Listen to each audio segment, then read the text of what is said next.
இந்த நாட்டில் திடீர்னு எப்படிப்பா இவ்வளோ கலாச்சார காவலர்கள் பெருகிட்டாங்க. ஆனால் இவ்வளோ கலாச்சார காவலர்கள் இருக்கக்கூடிய ஒரு நாட்டில் தினம் தினம் பாலியல் வன்கொடுமை, பெண்களுக்கு எதிரான கொடுமைகள் நடந்துகிட்டே இருக்கு. அப்போ கமெண்ட்ல பேசுகிறவன் பூரா அவன் தெருவில் நடக்கிறத கேட்கணும்ல. அப்படி எதுவுமே கிடையாது. அப்படியான சூழலில் இந்த நூறுசாமி மிக முக்கியமான படமாக எனக்கு படுது. ஏன்னா இந்த படம் ஆண்கள் பார்க்க வேண்டிய பெண்களுக்கான படம், பெண்கள் பார்க்க வேண்டிய ஆண்களுக்கான படம். அப்படியான ஒரு படம், மிக அற்புதமான படம். எல்லாருக்கும் வணக்கம். மிஸ்கின் சாருக்கு முன்னாடி என்னை மேடைக்கு கூப்பிட்டுருங்கன்னு நிகில் சார்கிட்ட சொன்னேன். ஏன்னா இப்போல்லாம் பல ஆடியோ லான்ச்சுகள் மிஸ்கினில் தொடங்கி மிஸ்கினிலேயே முடிகின்றது. அதனால் எல்லோரையும் போல சசி சாரை எனக்கும் ரொம்ப பிடிக்கும். இத்தனை வருஷமாக கன்சிஸ்டன்சியாக தொடர்ந்து நல்ல படங்கள் கொடுக்கறதுங்கிறது வந்து ஒரு பெரிய விஷயம். அவருடைய எந்த படம் எடுத்தாலும் அதில் நமக்கு டேக்அவே ஒன்று இருந்துக்கிட்டே இருக்கும். இந்த படத்தில் அது நிறையவே இருக்குது. இந்த படம் பார்த்துட்டு ஒரு 2 நாள் நான் வந்து ரொம்ப டிஸ்டர்ப்டாக இருந்தேன். அவருக்கு ஃபோன் பண்ணி பேசிகிட்டே இருந்தேன். சுனிதா வில்லியம்ஸ்னு ஒரு பொம்பளை 608 நாள் ஸ்பேஸில் போய் இருந்துட்டு வந்திருக்காங்க.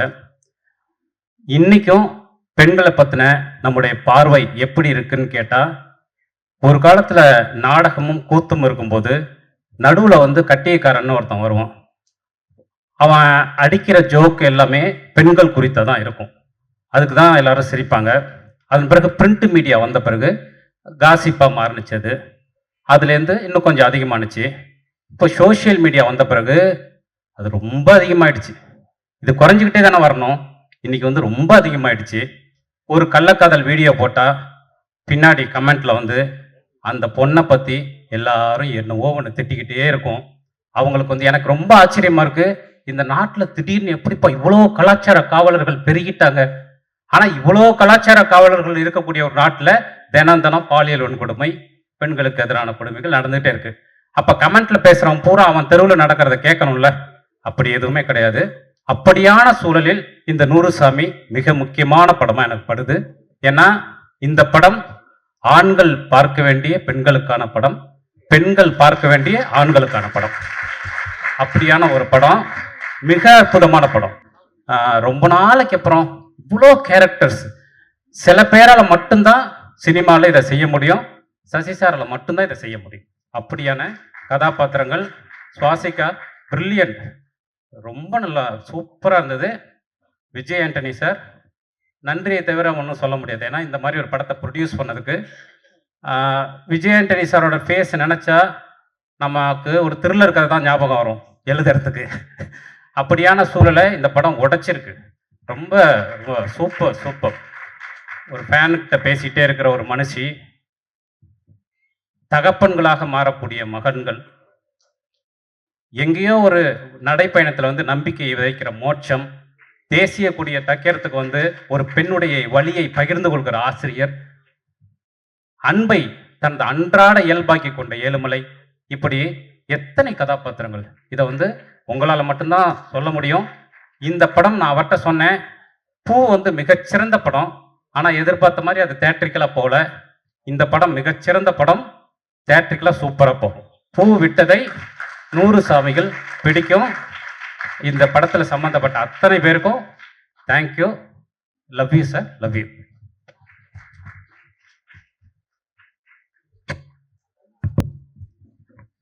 Okay okay, thank you sir. Sir please. அனைவருக்கும் வணக்கம். நான் வந்து சாருடைய உதவியாளர். நான் முகவரியில் சார் கூட தான் உதவியாளராக ஒர்க் பண்ணேன். அந்த வாய்ப்பு எனக்கு சார் கூட இந்த மேடையை எனக்கு கொடுத்தாங்க. நான் சசி அண்ணனுக்கு வணக்கம். இந்த சார் கூட ஒர்க் பண்ணும்போது தான் சொல்லாமலே அண்ணா பண்ணாங்க. ரொம்ப நன்றிண்ணே. அதுதான் நான் முகவரி பண்ணி ஆரம்பிக்கிறதுக்கு முன்னாடி சொல்லாமலே பண்ணேன்.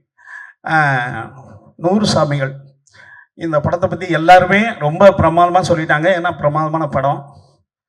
ஆனால் இந்த படம் என்னை பொறுத்தளவுக்கு பார்வையாளர்களை ஒரு சாமியாக்கிறதுக்கான முயற்சி தான் இந்த படம். ஒவ்வொரு பார்வையாளனும் இந்த படம் பார்த்தா ஒரு சாமி ஆகுவான்றது என்னுடைய நம்பிக்கை. நீட்சேவனுடைய ஜராதுஸ்ரா இவ்வாறு கூறினான்ட்டு ஒரு ஜெர்மன் நாவல் இருக்கு. அதில் வந்து நீட்சே சொல்றது என்னன்னா, கடவுள் இறந்து விட்டான்னு அறிவிச்சிருவார். கடவுள் இன்று இறந்து விட்டார். இப்ப கடவுள் இருந்த உலகத்தில் மனிதர்கள் எப்படி கடவுள் மாதிரி வாழ்றது அப்படின்றது தான் அந்த ஜராதுஸ்ரா இவ்வாறு கூறுகிறான்ற நாவலுடைய சாரம். ஏன்னா கடவுள் இருந்தா நீங்க எல்லாம் கடவுளுக்கு பயந்து நியாயமா இருப்பீங்க. கடவுள் உங்களை தண்டிச்சிருவார் தப்பு பண்ணா. கடவுள் நல்லது பண்ணா உங்களுக்கு நல்லது பண்ணுவார். ஆனால் கடவுள் இறந்த ஒரு உலகத்தில் மனிதன் எப்படி வாழ்றது? அதுதான் ஜராதுஸ்ரா. அவன் தான் சூப்பர்மேன். அவன் எப்படி கடவுள் இல்லாத உலகத்தில் நான் கடவுளா வாழ்றேன் பாடுறா அப்படின்னு காட்டுவான். அதுதான் இந்த படம். இந்த படத்தின் மூலமா நம்ம எல்லாம் கடவுள் ஆகணும். ஆகலன்னா நம்ம சாதாரண மனிதனாக இருக்கணும்னு அர்த்தம். இதில் விஜய் ஆண்டனி சார் மற்ற நடித்த அத்தனை பேரையும் ரொம்ப பிரமாதமாக சொல்லிட்டாங்க. அது இந்த டெக்னீஷியன் அத்தனை பேரையும் பிரமாதமாக சொல்லிட்டாங்க. நான் அவங்கள பற்றி மீண்டும் சொல்லி ப்ரெஸ்ஸுக்காரங்களாம் வந்து ஏற்கனவே கேமராவை எடுத்துக்கிட்டு கிளம்புறதுக்கு ரெடியாக இருக்காங்க. அண்ணன்லாம் ரொம்ப கடுப்பில் உட்காந்துக்கிட்டு இருக்காரு முடிங்கடான்னு. அதனால் அவங்களுடைய உள் மனசுப்படி நான் முடிச்சுக்கிறேன். இந்த படம் மாபெரும் வெற்றி அடைய என்னுடைய வாழ்த்துக்கள். நன்றி சார். Thank you so much.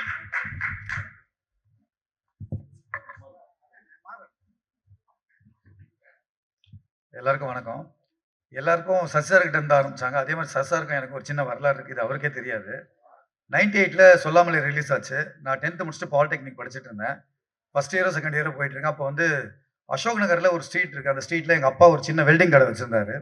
அங்கே எங்கள் அப்பா எங்கள் அம்மா இருந்தாங்க. நான் டீ கடைக்கு போயிருந்தேன். அப்போ பார்த்தா பக்கத்தில் ஒரு மெக்கானிக் ஷெட்டில் சார் வந்து ஸ்கூட்டர் நிறுத்தி ரிப்பேர் பார்க்க வந்தார். அப்போ எங்கள் அம்மா கிட்ட நான் சொன்னேன், இவர் தான் சொல்லாமலே படம் எடுத்த டேரக்டர், சூப்பர் படம் அப்படின்னு. எனக்கு சினிமா மேலே அப்பயே பயங்கர பேஷன் இருந்துச்சு. சொல்லிட்டு நான் டீ வாங்க கடைக்கு அமிச்சிட்டாங்க என்ன. நான் திரும்பி வரதுக்குள்ளே பார்த்தா எங்கள் அம்மா போய் சார்கிட்ட பேசிட்டாங்க. சார் என் பையன் வந்து கதை கவிதைலாம் எழுதுவான், அவனுக்கு உங்கள் படம் ரொம்ப பிடிக்குமா, நீங்கள் அவனை வச்சுங்க அப்படின்னு ஏதோ பேசியிருக்காங்க போல் இருக்கு. வந்த உடனே சார் என்னை கூப்பிட்டு தம்பி நீ என்ன பண்ணுற அப்படின்னாரு. நான் சொன்ன அந்த விஷயத்தில் சார் உங்கள் படம் எனக்கு ரொம்ப பிடிக்கும் அப்படின்னு. அப்போ சொன்னார், அங்கே எல்ஐசி கோட்ரஸோ சிவலிங்கபுரம் கோட்ரஸ் இருங்க, அங்கே எஸ்எஸ் ஸ்டான்லின்னு ஒரு அசோசியேட் இருக்காரு, அவரை போய் பாருங்க அப்படின்னாரு. ஆனால் நான் அதுக்கப்புறம் பார்க்கல, காலேஜுக்கு போயிட்டேன். ரொம்ப வருஷம் கழிச்சு இன்னைக்கு அவர் படத்தை பற்றி பேசுறதுக்கு என்னை இன்வைட் பண்ணுறதுக்கு ரொம்ப தேங்க்யூ சார். எனக்கு பிச்சைக்காரன் படம் ரொம்ப பிடிக்கும். திரும்ப இந்த படத்தில் வந்து சாரும் விஜய் ஆண்டனி சாரும் சாரும் சேர்ந்துருக்காங்க. விஜய் ஆண்டனி சாரோட நல்ல மனசுக்கும் சாரோட பேஷனுக்கும் இந்த படம் மிகப்பெரிய வெற்றி அடையும். வாழ்த்துக்கள். நன்றி சார். Thank you so much. நேரமின்மை காரணமாக நம்ம அடுத்தடுத்து கொஞ்சம் ரஷ் பண்ண போகிறோம்.